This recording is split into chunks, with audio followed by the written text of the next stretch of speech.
This episode is made possible by listeners like you. Your support means everything. Thank you for tuning in.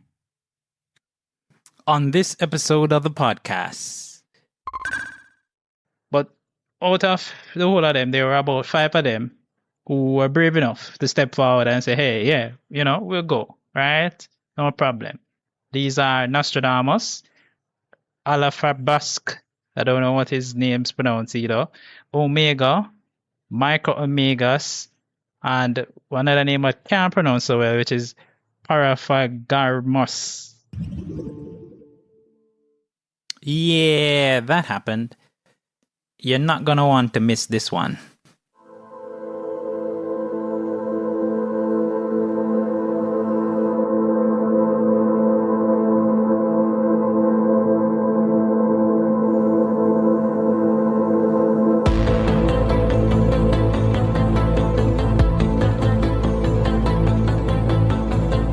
Prepare for warp speed as we embark on a voyage through the vast expanse of science fiction in movies and television series. From distant planets to alien civilizations, we delve into the heart of the unknown, unraveling the tales that have captured audiences for generations. Get ready to unlock the secrets of the universe on Code Flix.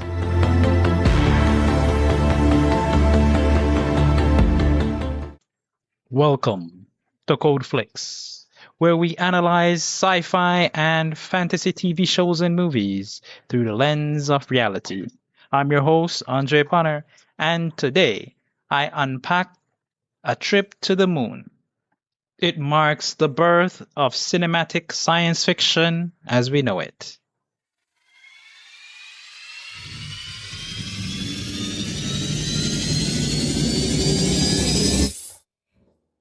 Have you ever thought about taking a trip to the moon? I certainly have. What would it be like? As children, we imagine it made of cheese, populated by strange moon beings waiting to be discovered.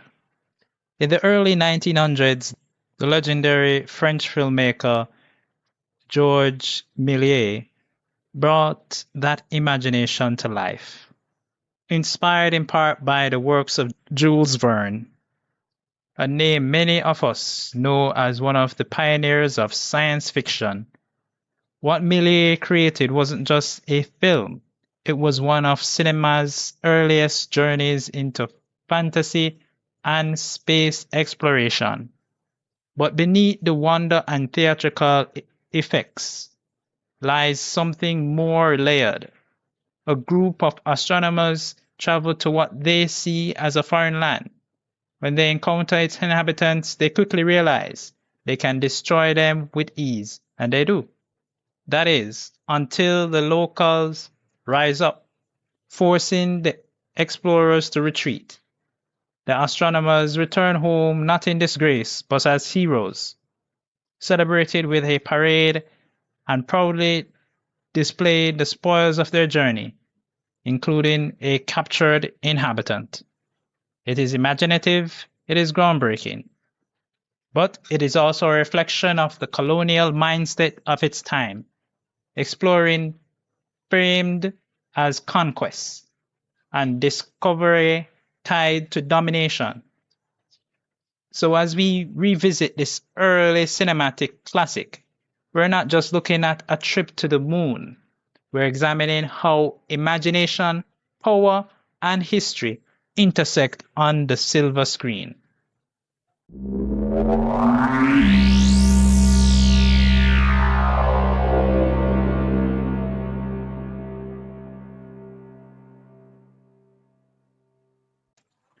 A Trip to the Moon is a 1902 French science fiction adventure trick film written, directed, and produced by Georges Méliès. Inspired by the Jules Verne novel From the Earth to the Moon, 1865, and its sequel, Around the Moon, 1870, the film follows a group of astronomers who travel to the moon in a cannon-propelled capsule. explore the moon's surface, escape from a underground group of selenites, the lunar inhabitants, and a return to Earth with a captive selenite.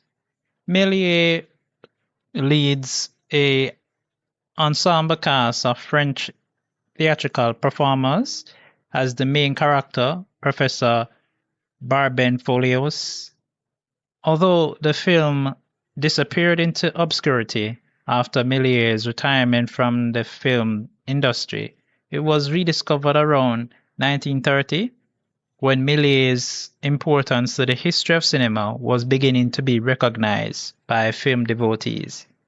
An original hand-colored print was discovered in 1993 and restored in 2011.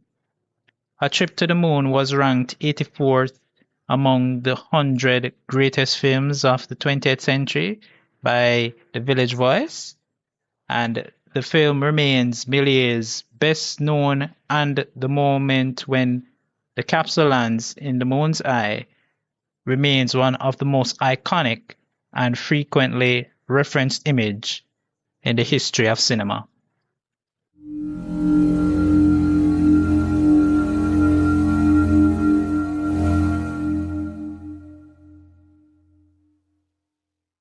So this is my personal insights and interpretations of the film. So I have to start out by just addressing the point that this is definitely speaking to colonialism and just how it is being viewed even up to this day of this recording of this podcast episode. And it's quite telling that we still have to be having that conversation about how things look, what are the optics, right? Because these guys, these astronomers, they went there, right? Anyways, let's get into the actual film itself so that we can discuss point by point what's going on here. So it's one of those silent film from the silent era, right?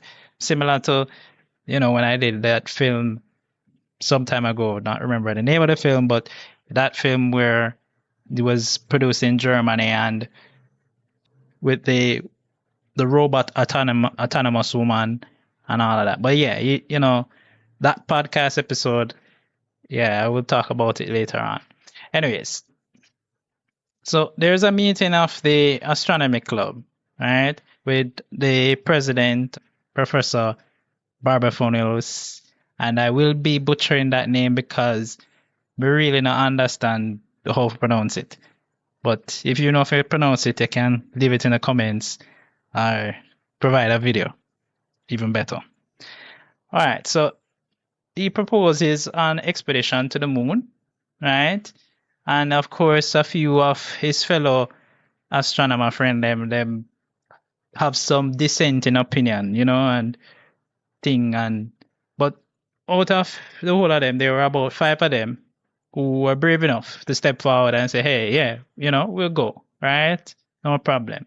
These are Nostradamus, Alafabask, I don't know what his name's pronounced either, Omega, Micro Omegas, and one other name I can't pronounce so well, which is Paraphagarmos, something like that. I'm actually looking at the actual notes, trying to figure out how this spell, how this pronounced, right? Anyways, they agree to the plan, and they get a space shuttle, which is in the shape of a bullet. Now, if cinema isn't what it is, I would say that this was just so coincidental, but it's not. The fact that they call it they actually carve it in the shape of a bullet, right? And sent these guys up in it, right? Which is what they're going to do shortly, right? Where, they put them in a huge cannon, right? And then shoot them into space, right? What does that tell you, right? They are just shooting themselves out there, right? That is what they have been doing for many years, in the name of exploration, quote unquote. And I'm putting up my fingers as if you can see me. But hey, it is what it is, right? they have been doing this for years, right? The fact that this film from the 1900s can tell you that, hey, this is something that has been going on. And the astronomers, them climb into the bullet-shaped capsule, and they're fired, right, with the help of some Marines. And you have to see the Marines, them how them dress, right? Them time they, the kind of clothing and stuff might seem funny to us, but just watching the film now, you know, it just seems so, yeah. Anyways, so they light the cannon and it is fired, right? And at first, when I was looking at the persons in the Marine uniform, I didn't realize they were females, right? So many of them were some young women in some sailor outfits kind of thing. Now, we get the moon up close, and the moon is, what's that word I'm looking for? The moon is now a man, right, looking down, and he watches the approach of the capsule as it approaches, right? And the iconic shot where it actually hits him in the eye. So the moon, get hit in the eye with a bullet. Yeah, it just, yeah. And the bullet is so big, right? Compared to the size of the moon that we are presented with, right? So, of course, the astronomers, them land safely on the moon. They get out of the capsule. Of course, them now have no need for spacesuits, right? Because them can breathe. You know what I'm saying? There's no issues with pressure. There's not, you know what I'm saying? There's so many things that are going wrong with the science here, but I'm just not going to mention it that much because it's not meant to be taken as a scientifically accurate piece of cinema. So we're not going to go this, all right? And them look and them see the earth in the distance, right? So them up on the moon and them look and see the earth in the distance and it is rising. So that will give them a little bit of scientific accuracy yeah? So they can see the sun, the earth, rising in the distance. Now, of course, they're exhausted from their journey, right? Because they've journeyed from so far, right? And they decide, say, why, them want to go sleep. So what then do? Them unroll them blanket and just find somewhere ground on this moon or just lie down and sleep. You serious? Yes, man. That is what they did. So, as them asleep, you have some comets passing by the Big Dipper, and then it slowly morphs into, and this is the thing about the cinema at the time, because this was cutting edge technology for cinema. They were able to do transitions and stuff that, was far ahead of its time at the time. They weren't, it's not like they have CGI now, it's just easier. You have AI now where you can just put in one prompt and it do it thing. But back then, these were done by hand, and it took hours to get the perfect shot, the perfect alignment, and it was black and white. So yes, they didn't have to worry about the colors and so on, or certain shadows, but they still had to have the proper lighting for the scene. So that was pretty interesting to see how they transition, to make the stars and so on in the background look like human beings, right? And we see the faces then peering out of each of the stars, and we see old Saturn leaning on a window in its ringed planet. And Phoebe, right, which is one of the moons, is a goddess of the moon, appears seated in the crescent moon swing, right? Now, Phoebe causes a snowfall, right? So this is all happening while they are sleeping, And then they awaken, right? They astronomer them awaken, and they start to seek shelter in a cavern, right? In the moon. So while them reaching there now, they discover some giant mushrooms, right? And then one of the astronomers, him open up him umbrella, right? And it out of nowhere just promptly turns into a mushroom. It grew a root and grew into this big mushroom. And then after that, for no apparent reason, right, a selenite appears, right, which is an insectoid, alien, right, and which is an inhabitant of the moon. We'll be right back after these messages. Ladies and gentlemen of Curious Minds, this humble podcast is not financed by grand academies or funded by glittering industrial barons. It launches on imagination alone. Each listen is a rocket fired toward the impossible. Each follow is a brave astronomer joining the expedition. And when you share it with a friend or colleague, you invite another dreamer into the capsule. If this episode sparked your curiosity, if it made you feel like explorers aiming for the eye of the moon, then do not keep such wonders to yourself. Spread the marvel, advance the voyage. For what is discovery, if not shared? It must be noted that the name selenite comes from the Greek goddess, moon goddess, Selene, right? And as him appear, same way him appear, one astronomer easily kill him, right? The creature explode as him get hit on the head, right? With force. Boop. And he does explode. Boop. Right?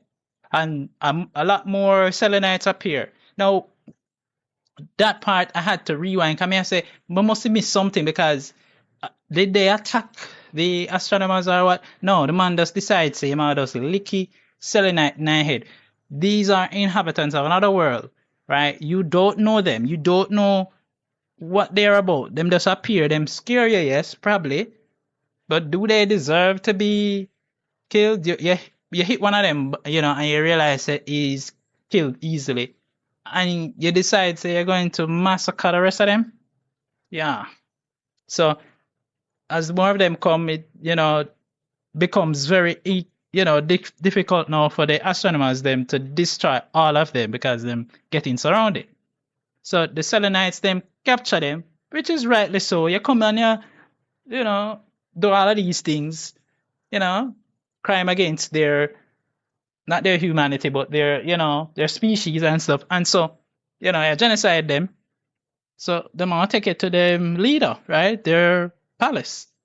And for some reason, one of the astronomers not caring that he's in a position now where him need for, him at the mercy of them, just calm down and just see where this goes. No, he decides to take up, literally just take up the king, the selenite king off him throne and throw him to the ground.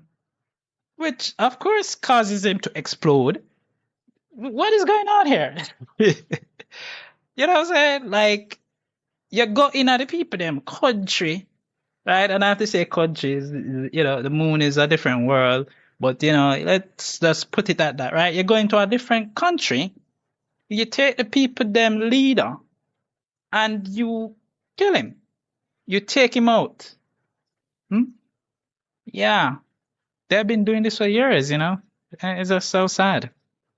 So the astronomers, them, definitely had to run off because the whole of the selenites, them now start pursue them and dump on them, right?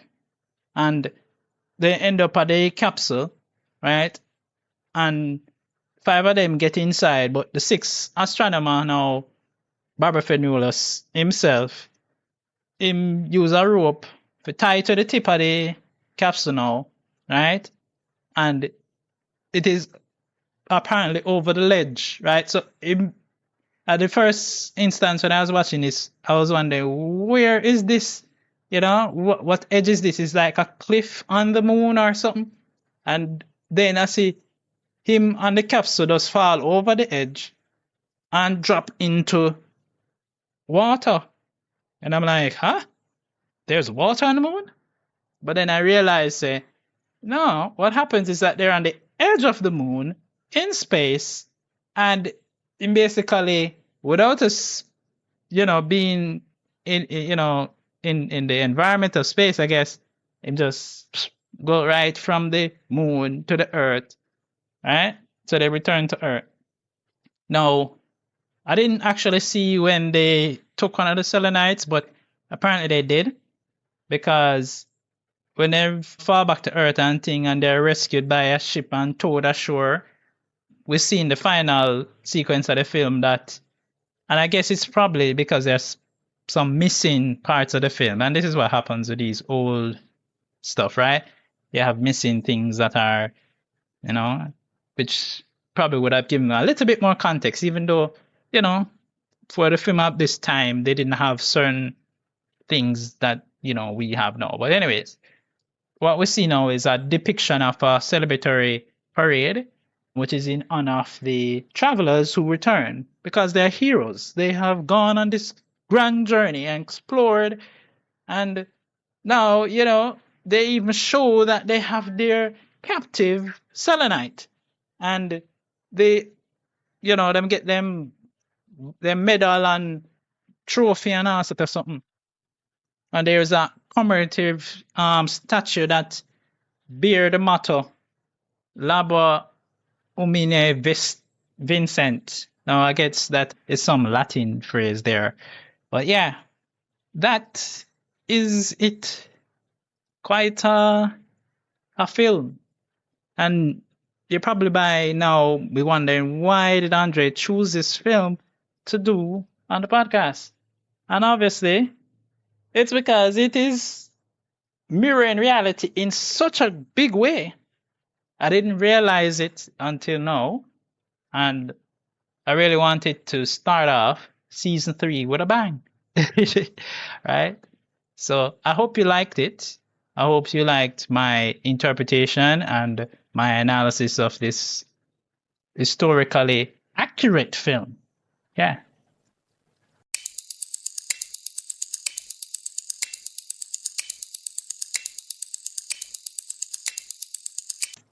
So these are my theories about unresolved mysteries and some plot points. So this is a 14-minute short film, right?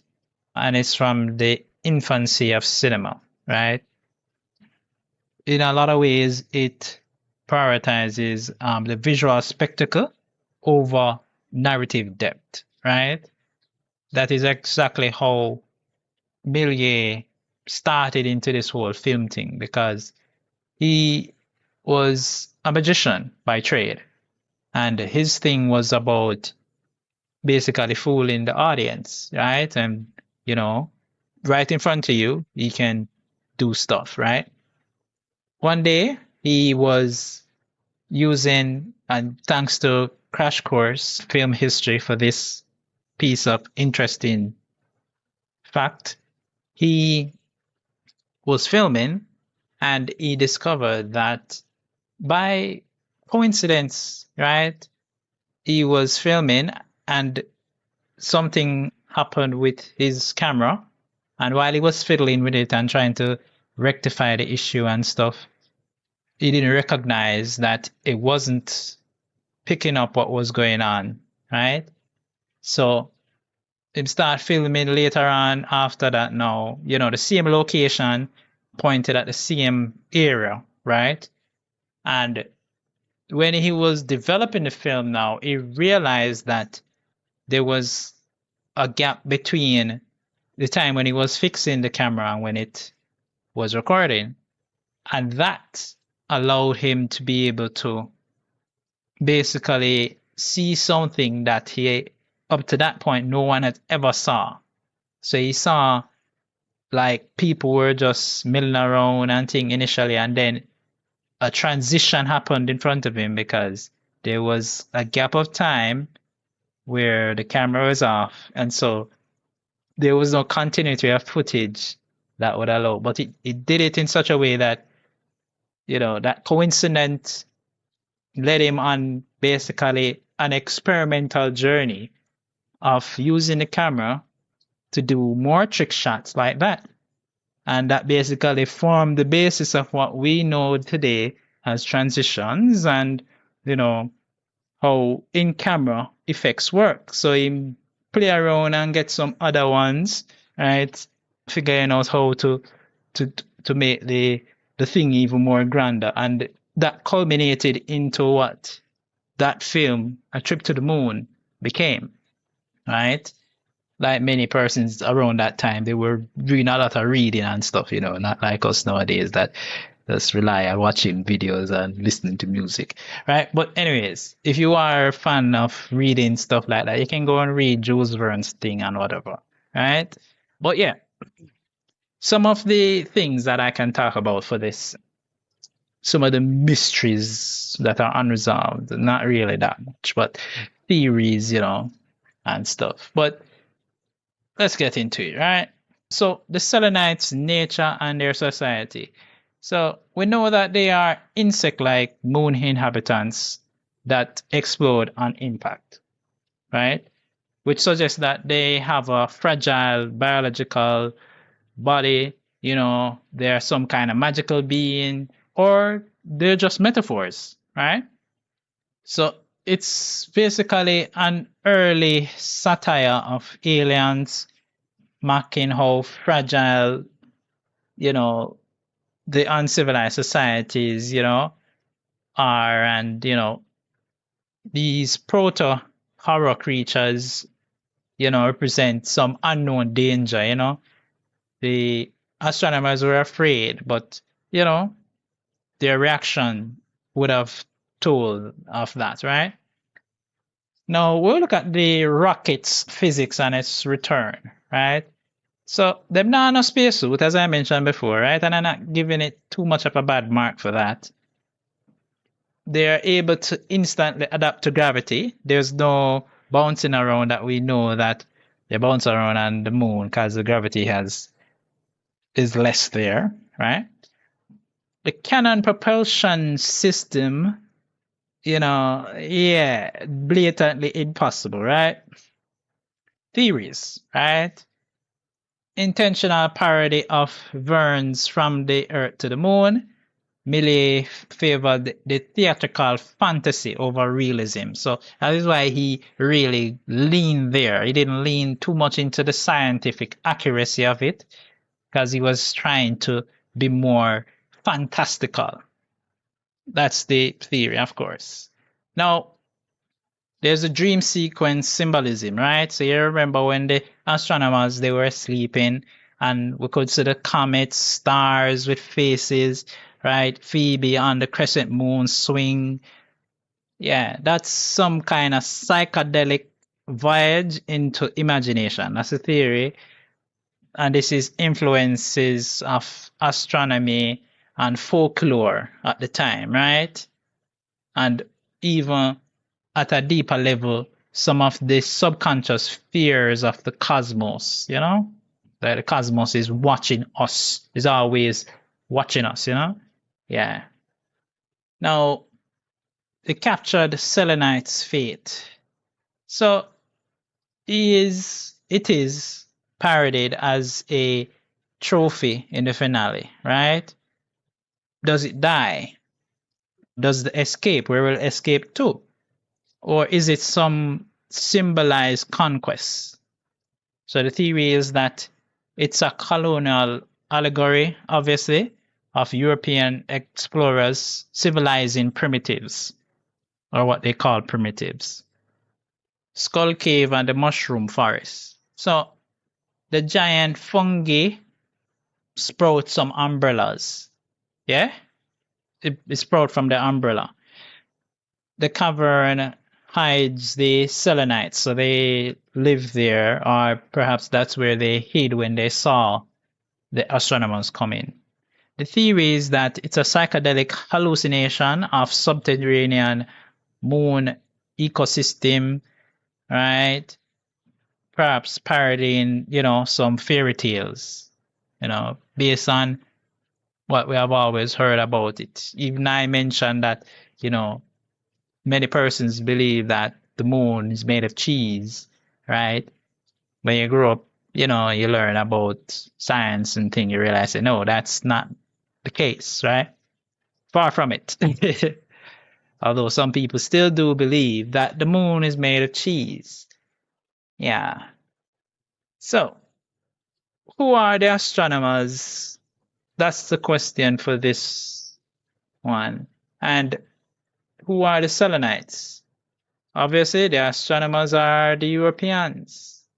The mainframe, the mindset of colonizations, they're the colonizers, right? They go to somewhere where they say they're exploring, and without any understanding of your surroundings, they destroy.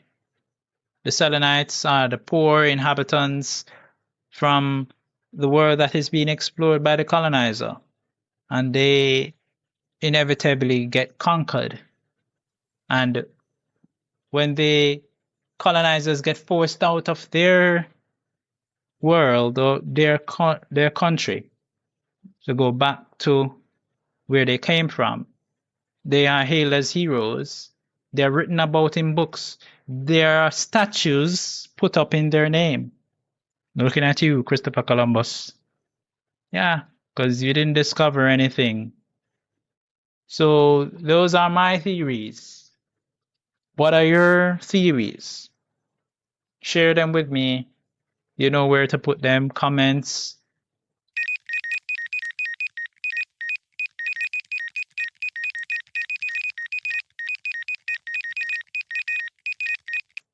So that was a trip to the moon. And I have to tell you that these few weeks that I've been away from the microphone has been really interesting, you know? And I hope to have more of those times, you know, down times, especially with my busy schedule, you know, being a parent and all, you know. Yeah. And I'm hoping to bring more content to you, you know, and as often as I can, as I usually do. If you have made it this far, I really appreciate it. Thank you again for listening, for being there. Hope that you're a fan on the Facebook page. You've been liking the posts that I've been putting out. Yeah.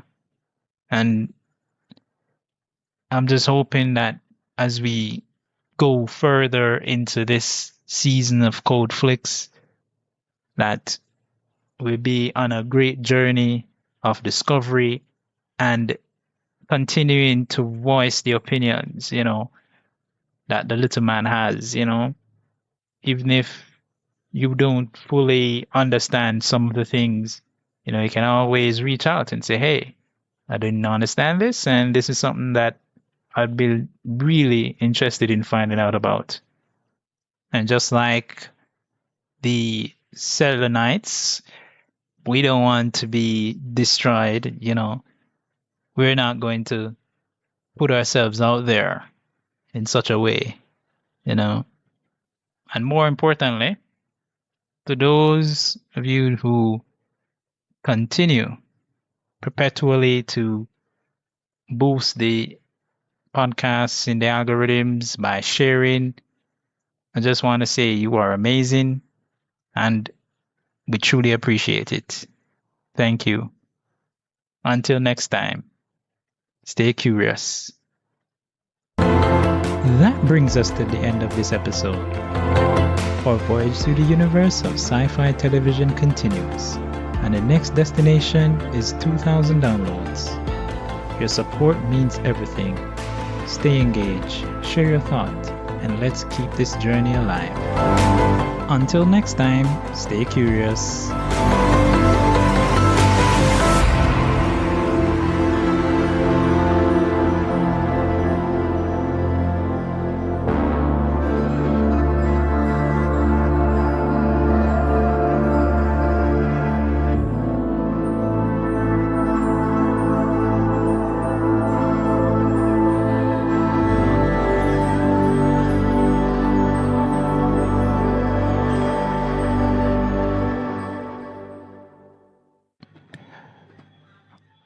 This content is CAN credentialed, which means you can report instances of harassment, abuse, or other harm on their hotline at 617-249-4255 or on their website at creatoraccountabilitynetwork.org.